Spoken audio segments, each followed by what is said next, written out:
Bonjour à tous et bienvenue mes amis pour cette petite vidéo que j'ai eu envie de faire après une réflexion qui m'est passée par la tête comme ça, hein, donc par rapport à l'affaire Jeffrey Epstein, dont on parle H24 dans tous les médias, sur les réseaux sociaux, ça ne s'arrête pas. Tous les jours, c'est des multitudes d'informations à gauche, à droite, devant, derrière, ça ne s'arrête pas. Et je me suis posé cette question, mais au final, plus personne ne se pose la question de savoir qui était vraiment Jeffrey Epstein. Quelle était son histoire, son parcours professionnel précis, etc. On connaît la fin de l'histoire, on la connaît tous, mais son début de l'histoire, quand j'y ai regardé plus près, ça m'a sauté aux yeux, mes amis. Ça m'a fait comme un boum.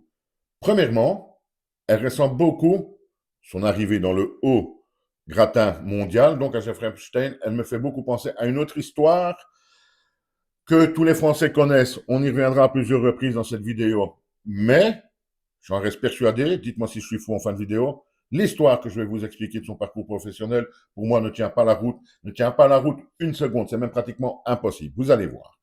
Jeffrey Epstein est donc né en 1953. Au niveau de son parcours professionnel, celui-ci, nous dit-on, commence en 1974 quand il a 21 ans. Et là, on nous dit que Jeffrey Epstein a donc enseigné à partir de 1974 les mathématiques et la physique dans la prestigieuse école privée Dalton School à New York. Là, si on prend comme ça paraît déjà étonnant qu'à 21 ans, on ait les capacités d'enseigner et la mathématique et la physique. Et là, ça va directement vous rappeler certaines choses. À mon avis, on nous dit également que même s'il a enseigné là dans la Dalton School, Jeffrey Epstein n'avait pas le diplôme universitaire requis. Donc, il n'était pas qualifié pour enseigner, mais à 21 ans, il était engagé dans une école haut de gamme, la Dalton School à New York. Ça doit déjà vous rappeler certaines choses au niveau de l'enseignement. Est-ce que j'ai le CAPES? Est-ce que j'ai pas le CAPES? Vous allez voir le nombre de similitudes, c'est assez extraordinaire. Ça, c'est le début de sa carrière. 2 ans plus tard, en 1967, on nous dit que Jeffrey Epstein est recruté chez Bear Stearns, j'espère que je le prononce plus ou moins bien, qui n'est rien d'autre qu'une grande banque d'investissement à Wall Street et même une banque influente, nous dit-on. Là, il y travaille tout simplement comme trader. Donc voilà, quelqu'un, donc 2 ans après, qui a 23 ans, qui n'a jamais été dans le milieu de la finance, est engagé alors qu'il est professeur sans diplôme dans une grande école. C'est une grande banque qui vient le chercher. Ça vous paraît déjà pas étonnant? Je regarde un petit peu plus près. Pour être trader aux États-Unis, on peut avoir un diplôme, il n'est pas obligatoire pour pouvoir trader, mais il est extrêmement requis quand on trade et qu'on fait des échanges financiers pour des clients.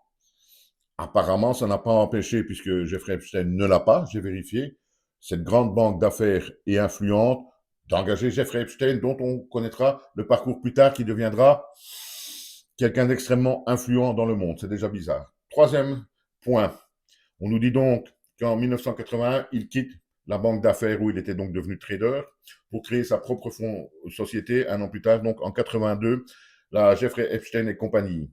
À partir de là, il n'y a pas de preuve, mais Jeffrey Epstein affirmait donc qu'il travaillait pour des milliardaires et qu'il pratiquait une gestion exclusive, nous dit-on. Donc, quelqu'un qui n'a aucun diplôme, rien du tout enseigne, puis il passe dans une banque, on ne sait pas, et puis du jour au lendemain, eh bien, il a une clientèle d'ultra riches, de milliardaires. C'est quand même pas mal. Soit, passons. Puis, quelques temps plus tard, au milieu des années 80, donc vers 85, c'est le milliardaire Leslie Wexner, fondateur de la société maison mère de Victoria's Secret à l'époque, qui est un véritable empire financier, qui l'engage pour simplement être son conseiller financier, nous dit-on. Et on nous dit également, déjà on sait que les ultra riches, les milliardaires sont influents, on nous dit que c'est surtout à partir de ce moment-là que Jeffrey Epstein va accroître son influence dans le monde des ultra riches et surtout également sa fortune. Donc apparemment, un conseiller simple, conseiller financier peut faire fortune et gagner des milliards, des millions, des dizaines de millions, soit. On nous explique également que juste avant d'aller travailler chez Leslie Wexner, eh bien Jeffrey Epstein était tout simplement passé également, pendant 1 an ou 2 donc, professeur à Wall Street. Voilà ce qu'on nous dit. Un gars qui n'a aucun diplôme parvient à avoir ce parcours professionnel dans des établissements UP, la Dalton School, à Wall Street. Vous n'allez pas enseigner si vous n'êtes pas bardé de diplôme, j'en reste persuadé.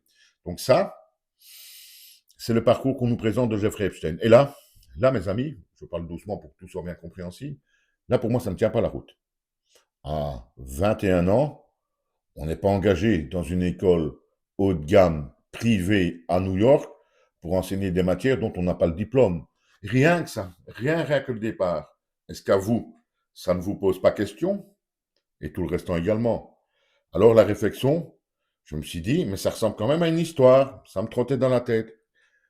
Et bing, Macron. Je me dis, enfin, il n'y a pas de rapport entre Epstein et Macron, mais l'histoire est pratiquement la même. Macron, certains disent que Brigitte Macron a son CAPES, d'autres non. On n'a pas plus de preuves que ça soit. Mais Emmanuel Macron, qu'on nous a présenté comme le grand génie, une histoire, je ne vais pas dire montée de toutes pièces, mais enfin, soit. On l'annonce qu'il fait ses études, l'ENA, enfin, pas l'ENA, les études d'affaires, qu'il sort mais qu'il n'a pas vraiment le diplôme, rien n'est clair également. Et puis on nous dit que bizarrement, enfin on ne nous dit pas comme ça, on nous dit qu'il est engagé dans la grande banque qui est Rothschild, la banque Rothschild, également à un poste pratiquement sous-directeur alors qu'il n'en a pas les compétences apparemment d'après les autres employés, les autres gestionnaires de cette banque-là. C'est quand même bizarre ce genre de similitude. Je me suis fait cette réflexion aussi. À partir d'un certain niveau de pouvoir, d'un certain niveau d'argent, quand ce sont des gens influents, Macron est influent, il n'y a rien à faire, c'est le président de la France, Jeffrey Epstein était apparemment extrêmement influent, je pense qu'on nous cache certaines choses, je pense qu'on nous donne une version mainstream, une version grand public, une version pour les gueux. Mais ces deux histoires, celle de Macron, on s'en fout, on en a déjà discuté, mais cette histoire de Jeffrey Epstein, dites-le moi en commentaire. Pour vous, a-t-elle des similitudes avec l'histoire qu'on nous a présentée de Macron? Et surtout, est-ce crédible? Est-ce crédible que quelqu'un de 21 ans qui n'a pas les diplômes requis est engagé par une grande école, puis qui n'a ni de diplôme de trader, qui n'a même jamais travaillé dans la finance, est engagé dans une grande banque d'affaires et une banque influente? Est-ce que cela est crédible? De là, on nous dit même qu'après, il devient professeur à Wall Street.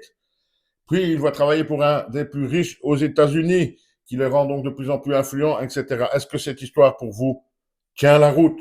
Est-ce que cette histoire tient la route, ne fût-ce qu'une seule seconde? Pour moi. Mais je peux me tromper. Je suis pas plus malin qu'un autre. Je ne fais que mes propres déductions.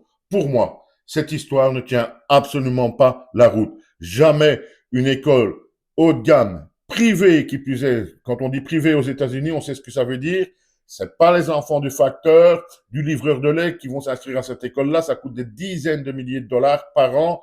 Jamais une telle école ne va engager quelqu'un d'à peine 21 ans pour enseigner non seulement les mathématiques et la physique, mais sans diplôme.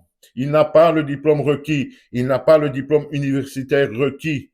Donc théoriquement, déjà, rien que ça, eh bien, il ne pourrait normalement pas devoir enseigner, du moins, dans tout ce qui est public. Et là, une école prestigieuse l'engage, nous dit-on. Ça ne tient pas la route. Cette histoire, selon moi, ne tient pas la route dès le départ. L'histoire de Jeffrey Epstein, pour moi, est autre. On en pense et on en déduit ce qu'on veut. À bientôt, mes amis.